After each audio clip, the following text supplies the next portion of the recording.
getting very restless, and without a win. It seems without a win since the opening weekend. I mean, how you must be getting pretty concerned about the situation.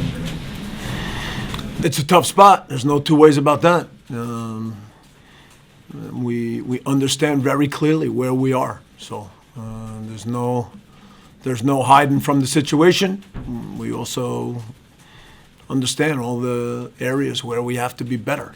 And when you have a first half where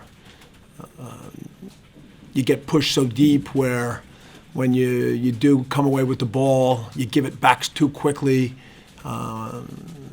and where, again, you're not dangerous. Defensively in the first half, even when we have people close to the ball, we just didn't show enough commitment to close things down and get tight on people. And you can't play against a good team and play that way.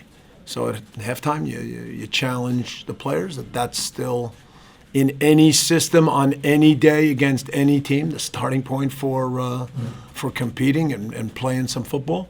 The second half, there's a little progress, but you can't take solace from playing a little bit better in the second half after you're down 3-0. So what has to happen? You have to have a way to keep everybody going and make sure that step by step we can get some results. There's no other way to do it. You mentioned it, but was there a slight lack of commitment from some of those players? Because some of the time and space that you gave Man United. Sure, and again, in many of the situations, we have players who are close enough to get tight. So, it's not a situation where we were stretched all over the field. It's an odd game in the sense that they have 3 shots on goal for the game. They scored 3 goals. They don't have a corner for the match. So, it's a game where in the first half, with the ball, they had too easy a time. Even when they played into areas where we knew where the ball was coming, where we had enough players, the confidence and the commitment to get tight, close things off, come away with the ball, they dictated the terms too much in the first half. And if you play against a good team like that, maybe sometimes you'll get through a half 0-0. But look, that's not the way we set out to play, and so that's still a product of many different things when the game gets going. Well, the American takeover is obviously beyond your control. Mm-hmm. When you hear the fans turn on a team like that, do you fear that you're perhaps losing their support?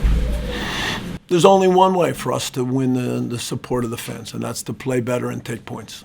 And I know that there's some back and forth going on, but from our side, the players, the coaches, professionally, we got to focus on the only part that we control, and that's how we play.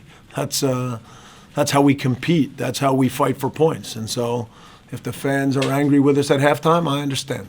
First half, we don't do enough to really win them over in any way. And a 3-0 scoreline at halftime at home, of course, they have every right to be angry at that point. And we have to be honest about the work that needs to be done. Bob, you mentioned confidence. With every defeat, does it get harder to rediscover that?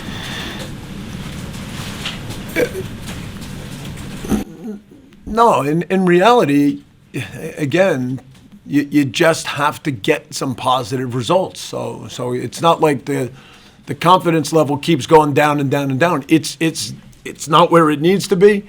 Once we get a result or two, then I think everybody will say, okay, now we finally turned this thing around. But right now, we've gone through a rough stretch. I mean, in the early part of the game today, maybe the first 4 minutes or so, you think, there's some football in there. We win the ball high a few times. I think Rooney made a bad pass across the box where Gylfi was able to intercept, and we have a little something.